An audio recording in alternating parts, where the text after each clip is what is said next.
মৰমৰ ছাত্ৰ ছাত্ৰীসকল, আজি মই তোমালোকক ক্লাছ 10ৰ এছামিছৰ বৰগীত কিৰ আগত বন্ধা আছে বসন্তৰ আগত ইয়াৰ কবি শ্ৰী শ্ৰী মাধৱদেৱ। তো প্ৰথমত তোমালোকে জানিব লাগিব বৰগীতটো কি। ঠিক আছে, বৰগীতটো কি?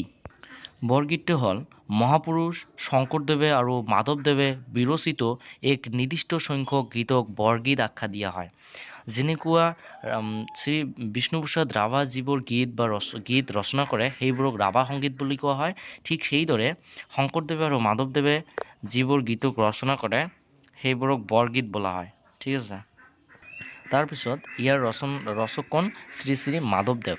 এওঁৰ জন্ম ক'ত হৈছে, এওঁৰ পিতৃৰ নাম কি, এওঁৰ মাতৃৰ নাম কি, এইটো তোমালোকে জনা উচিত। তো মই জনাই দি আছোঁ। ঠিক আছে, নৱবৈষ্ণৱ ধৰ্মৰ অন্যতম প্ৰচাৰক শ্ৰী শ্ৰী মাধৱদেৱৰ লখিমপুৰ জিলাৰ নাৰায়ণপুৰৰ লেটেকু পুখুৰীত 1498 চনত জন্ম হয়। তেওঁৰ পিতৃ গোবিন্দগিৰি ভূঞা আৰু মাতৃ মনোৰমা। ঠিক আছে, তো ইয়াৰ পৰা তোমালোকে দেখি ল'বা, তোমালোকৰ হৈ যাব। ঠিক আছে, মই এতিয়া কবিতাটোৰ অৰ্থ তোমালোকক বুজাম। ঠিক আছে, হৰি হেৰৰূপ বাপ পচিল চৰণে, নেৰিবা বান্ধৱ মোক জীৱনে মৰণে। ভগৱানক হৰি বুলি মই স্মৰণ কৰিলোঁ, নেৰিবা বান্ধৱ মোক জীৱনে মৰি নয়। মই যেতিয়া জীয়াই থাকিম বা মৰি যাম তেনেহ'লেও মোক এৰি নাযাবা। কাক কৈছে? ভগৱানক কৈছে। চনক চনন্দ যোগী যাহাকো ধিয়াই, সকল নিগমে যাক বিচাৰি নাপায়, সকলো নিগমে যাক বিচাৰি নাপায়। মানে যিবোৰ যোগী আছে, জ্ঞানী লোক আছে, তেওঁলোকেও বহুত চেষ্টা কৰিও তাক বিচাৰি নাপায়। সহস্ৰে বয়নে যাৰ নপাবন্ত সীমা, অধমে জানিব কেনে তোমাৰ মহিমা। সহস্ৰ বয়নে সহস্ৰে মুখে যাৰ নাপাবন্ত সীমা বুজি নাপায়। সহস্ৰ মুখে যাৰ সীমা বুজি নাপায়। অধমে জানিব কেনে তোমাৰ মহিমা। শ্ৰী মাধৱদেৱে কৈছে মই অধম, তোমাৰ মহিমা মই কেনেকৈ বুজি পাম? সাধাৰণ মানুহে ভগৱানৰ মহিমা বুজি নাপায়। আতুৰ ভৈলহ হৰি বিষয় বিকলে, কৰিও উদ্ধাৰ মোক চৰণ কোমলে। আতুৰ হৈয়া যেতিয়া মই সাংসাৰিক দুখ যন্ত্ৰণাত ভুগি থাকিম, তেতিয়া মোক উদ্ধাৰ কৰিব কোনে? ভগৱানে। ভগৱানক কৈছে আতুৰ ভৈল হৰি বিকলে, কৰিও উদ্ধাৰ মোক চৰণ কোমলে। তোমাৰ চৰণ দুই মোহৰ মহাধন, ভকতজনেৰ নিজ তুমিছে জীৱন।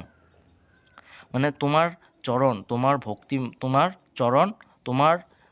তোমাৰ শ্ৰদ্ধা মোৰ বাবে মহাধন, ভকতজনেৰ নিজ তুমিছে জীৱন। যিজন প্ৰকৃত ভক্তিবাদ মানে ভক্তি কৰে তেওঁক তুমিছে তাৰ জীৱন, ভগৱানে তাৰ জীৱন। কৃপাৰ সাগৰ কৃপা কৰা একবাৰ, কাতৰ কৰিও লৈল শৰণ তোমাৰ। তুমি কৃপাৰ সাগৰ, দয়াৰ সাগৰ, কৃপা কৰা একবাৰ, কাতৰ কৰিও লৈল শৰণ তোমাৰ। মানে কাতৰ হৈও মই তোমাৰ শৰণ কৰিছোঁ।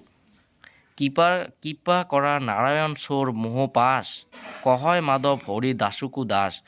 শেষত কৈছে মাধৱদেৱে হৰিক কৈছে, ভগৱানক কৈছে তুমি দাসুকু দাস। ঠিক আছে, ছাত্ৰ ছাত্ৰীসকল, আশা কৰোঁ তোমালোকে পাঠটো মানে কবিতাটোৰ অৰ্থ বুজি পাইছা। ভিডিঅ'টো যদি ভাল লাগে এটা কমেণ্ট, এটা শ্বেয়াৰ আৰু এটা লাইক কৰি দিবা। ঠিক আছে, আৰু পিছত যদি তোমালোকক এই পাঠটোৰ কুৱেশ্যন এনচাৰ লাগে মোক কমেণ্ট কৰিবা, মই দি দিম। তোমালোকক কমেণ্ট কৰা, মই ভিডিঅ' ষ্টাৰ্ট কৰিম। ঠিক আছে, এজনে কমেণ্ট কৰিছে, তাৰ কাৰণতে আজি ক্লাছ 10ৰ আজি ক্লাছ 10ৰ ভিডিঅ' কৰিছোঁ। ঠিক আছে, তোমালোক কমেণ্ট কৰিব, মই ভিডিঅ' বনাম। তো ছাত্ৰ ছাত্ৰীসকল, আজিৰ ভিডিঅ'টো মই ইয়াতে সমাপ্ত কৰিলোঁ। ধন্যবাদ।